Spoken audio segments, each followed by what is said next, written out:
Hello दोस्तों, welcome to UP board trick. मैं कृष्ण कुमार आप सभी का यूपी बोर्ड ट्रिक में हार्दिक स्वागत करता हूं।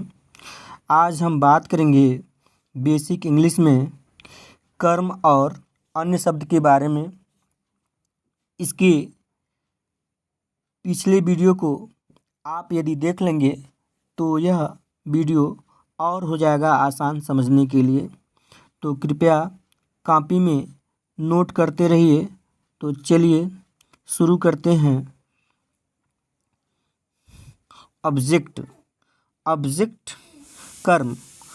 कर्म का मतलब होता है जब किसी वाक्य की क्रिया में क्या या किसको का प्रश्न लगाएं, जो उत्तर मिले उसे कर्म कहते हैं।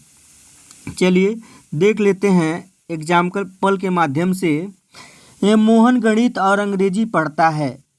यहाँ देखा जाए तो प्रश्न बनाएंगे हम कि मोहन क्या पढ़ता है। तो यहाँ उत्तर निकल के आएगा कि गणित और अंग्रेजी जो है यहाँ हमारा कर्म हुआ। इस प्रकार कह सकते हैं कि गणित अंग्रेजी कर्म हुआ। आगे देख लीजिए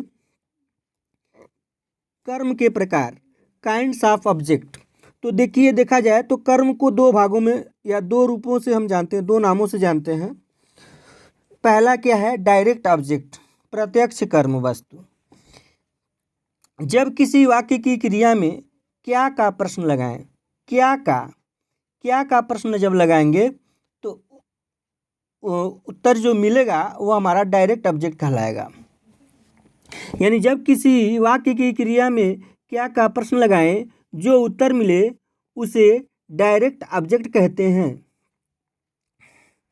जैसे यहाँ वाक्य लेते हैं, मोहन मीरा को गणित व अंग्रेजी पढ़ाता है। तो प्रश्न बनाएंगे मोहन क्या पढ़ाता है। तो यहाँ उत्तर मेरा निकल के आएगा कि गणित व अंग्रेजी। तो गणित व अंग्रेजी मेरा क्या हुआ? डायरेक्ट ऑब्जेक्ट हुआ। चलिए आगे देख लेते हैं इनडायरेक्ट ऑब्जेक्ट। अप्रत्यक्ष कर्म या वस्तु।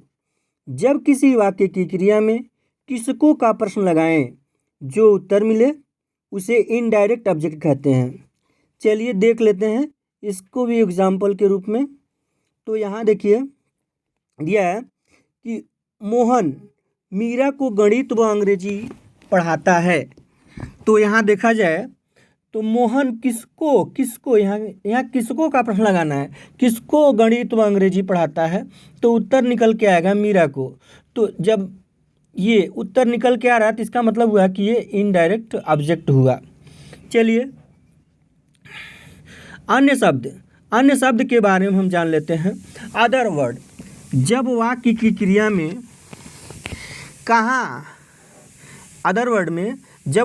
क्रिया में कहाँ या किसमें का प्रश्न लगाएं, जो उत्तर मिले उसे अदर वर्ड या अन्य शब्द कहते हैं। चलिए देखते हैं वाक्य में समझ लेते हैं। जैसे ये वाक्य है, मोहन मीरा को गणित व अंग्रेजी कमरे में पढ़ाता है। तो देखिए इसमें देखा जाए कौन का प्रश्न लगाते हैं तो मोहन निकलेगा। और काम का होना यानी पढ़ाना यानी पढ़ाता है तो ये क्रिया हो गया।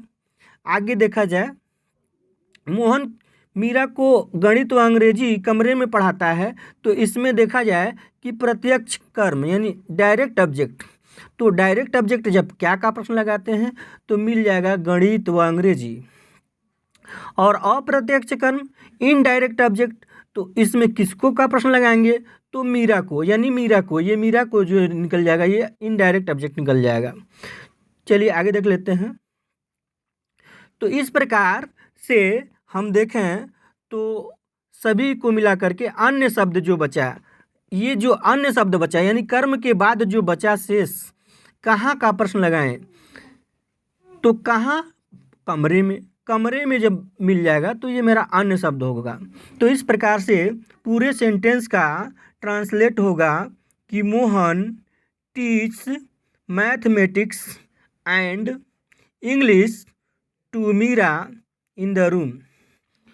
तो हेलो दोस्तों, यह वीडियो कैसा लगा आप हमें कमेंट बॉक्स में ज़रूर बताएं। ऐसा वीडियो पाने के लिए सब्सक्राइब करें व बगल में घंटी ज़रूर दबाएं। धन्यवाद आप सभी का। जय हिंद दोस्तों।